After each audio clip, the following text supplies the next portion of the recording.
की ठंडी हवा में ट्रेन की सीटी गूंजती है। लंबे अरसे बाद अनुज अपने पैतृक गांव कालगांव लौट रहा था। वो गांव जिसे लोग अब भी अंधेरे के बाद नाम लेकर नहीं पुकारते। उसके साथ था उसका शहर का दोस्त राहुल। दोनों ट्रेन की खिड़की से बाहर झांकते हुए बीते सालों की बातें कर रहे थे। भाई, मैंने तो आज तक सिर्फ ट्रेन से ही गांव और खेत देखे हैं, कभी गया नहीं असली गांव में। इसलिए जब तूने कहा साथ चल, तो मैं सच में बहुत खुश हो गया। ज्यादा खुश मत हो रे। वहां न ढंग से लाइट आती है, न इंटरनेट चलता है। एक दिन में तेरा सारा शहर पना उतर जाएगा। अरे यार, यही तो असली मजा है। थोड़ा ऑफलाइन होना चाहिए जिंदगी में। ट्रेन अपनी गति से दौड़ती रही। शाम का सूरज खेतों के पार ढलने लगा। तभी अचानक ट्रेन एक झटके से रुक गई। अरे, ये क्या हुआ? 2 घंटे बीत गए, पर ट्रेन वही रुकी रही। तभी टिकट चेकर गुजरा। अनुज ने उसे रोका। भाई साहब, आगे क्या दिक्कत है? आगे पटरी टूटी पड़ी है, मरम्मत चल रही है। कम से कम 6 घंटे की देरी होगी। 6 घंटे, यानी अब गांव पहुंचते पहुंचते आधी रात होनी तय थी। ट्रेन धीरे धीरे रात के सन्नाटे में गांव के पास वाले स्टेशन पर रुकी। रात का 1 बजा था। चल उतरते हैं। कहीं सवारी मिल जाए तो ठीक, नहीं तो पैदल निकलते हैं। स्टेशन सुनसान पड़ा था। सिर्फ एक पुरानी चाय की दुकान जलती दिखाई दी।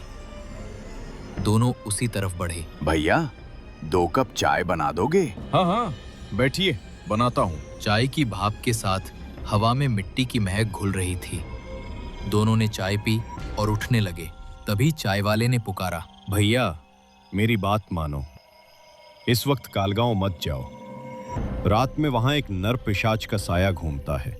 जो भी बाहर निकलता है वो लौट कर नहीं आता। क्या कह रहे हो भैया? अरे छोड़ो यार, शहर में मैं रात के 3-3 बजे तक घूमता हूँ, कभी कुछ नहीं हुआ। ये सब गांव वालों की डराने की बातें हैं। राहुल नहीं माना। दोनों ने चाय वाले की चेतावनी को अनसुना कर दिया और अंधेरी सड़क की ओर चल पड़े। रास्ता लंबा था, इसलिए अनुज ने कहा, चल राहुल, इस पगडंडी से चलते हैं। शॉर्टकट है, जल्दी गांव पहुंच जाएंगे। रास्ता संकरा था। चारों ओर पेड़ों की परछाइयां ऐसे झूल रही थी जैसे कोई उन्हें देख रहा हो। अनुज आगे आगे चल रहा था, राहुल पीछे। कभी कभी अनुज मुड़कर देख लेता और दोनों के बीच हल्की बातचीत होती रहती। राहुल, अंधेरे से डर नहीं लग रहा? नहीं रे, तू है ना आगे। कुछ देर बाद अनुज को एहसास हुआ कि पीछे से कोई जवाब नहीं आ रहा। वो रुका, पीछे देखा। राहुल वहां नहीं था। राहुल, कहाँ गया तू? शायद पेशाब करने रुका होगा। वो धीरे धीरे राहुल को पुकारता रहा, लेकिन सन्नाटा ही जवाब देता रहा। हवा में सरसराहट थी और झींगुरों की आवाज अब कुछ ज्यादा डरावनी लगने लगी थी। अनुज अब तेजी से गांव की ओर बढ़ने लगा, किसी से मदद लेने के लिए। अचानक पीछे से आवाज आती है, धीमी पर ठंडी। मुझे छोड़कर चला गया अनुज। अभी तो मुझे तेरा गांव देखना है। अनुज ने पीछे मुड़कर देखा। अंधेरे में एक साया खड़ा था। अरे राहुल, कहाँ चला गया था यार? मैं तो डर ही गया था। ठंडी बदली हुई आवाज में, कहीं नहीं, बस यहीं था। चल, गांव चलते हैं। अनुज ने महसूस किया राहुल की आवाज बदल चुकी थी। उसकी चाल भी कुछ भारी थी। वो बोला, राहुल, तेरी आंखें लाल क्यों हैं? कुछ नहीं, थक गया हूं। चल, जल्दी से गांव चलते हैं। दोनों आगे बढ़ते हैं। जंगल खत्म होता है और सामने काल गांव का बड़ा लकड़ी का दरवाजा दिखता है। दरवाजे के ऊपर लटकते नीम के पत्ते और बगल में टिमटिमाता हुआ पुराना दीपक। अनुज ने राहत की सांस ली। राहुल देख, गांव आ गया। तेरी इतनी हिम्मत? तू मुझे फंसाने लाया है। अब देख, मैं तेरा क्या हाल करता हूं। अनुज पीछे हट गया। दरवाजे के उस पार से आवाज आई, रुक जा। कौन कौन है वहां? रुक बेटा, पीछे मत जा।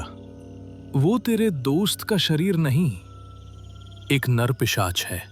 अनुज ने पलटकर देखा। सामने गांव के मुखिया गंगा प्रसाद जी खड़े थे।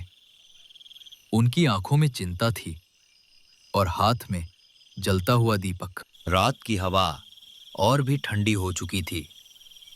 पेड़ों की शाखाएं किसी अज्ञात लय में हिल रही थी।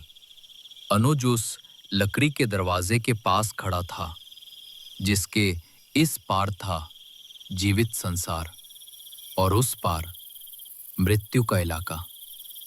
गांव के मुखिया गंगा प्रसाद जी दिए की रोशनी में सामने खड़े थे।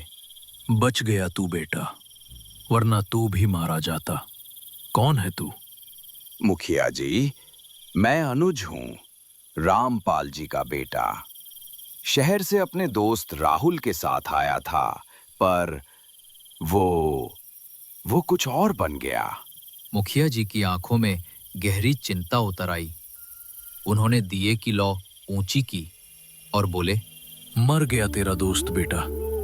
जो सामने है वो राहुल नहीं, वो एक नर पिशाच है। तेरे दोस्त ने अपनी जान देकर तुझे बचाया है। इस दरवाजे को हमने मंत्रों से बांध रखा है, इसलिए वो इसके भीतर नहीं आ सकता। नर पिशाच? लेकिन वो तो मुझसे बात कर रहा था, वो तो रो भी रहा है। अनुज ने देखा, दरवाजे के उस पार राहुल खड़ा था। उसकी आंखों से आंसू बह रहे थे, पर चेहरा अब इंसान का नहीं रहा था। उसके दांत लंबे, होठ नीले और त्वचा राख की तरफ फीकी पड़ चुकी थी। जा भाई, मुझे माफ कर दे।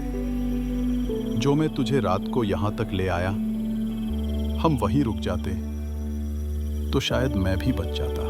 अनुज की आंखों से आंसू बहने लगे। वो कांपती आवाज में बोला, नहीं राहुल, ऐसा मत बोल। मैं तुझे यहां से निकाल लूंगा, मैं वादा करता हूं। वादा? आज तो इसने तुझे बचा लिया अनुज, पर याद रख, कभी ना कभी मैं लौटूंगा और तेरा खून पीकर तेरा अंत कर दूंगा, जैसे मैंने इसका किया है। राहुल की चीखों के साथ अंधेरा और गहरा हो गया। एक तेज हवा चली और वो साया वही जमीन पर गिर पड़ा। मुखिया जी ने अनुज का हाथ पकड़ा। चल बेटा, सुबह होने पर इसकी लाश लेंगे। अभी यहां रुकना मौत को बुलाना है।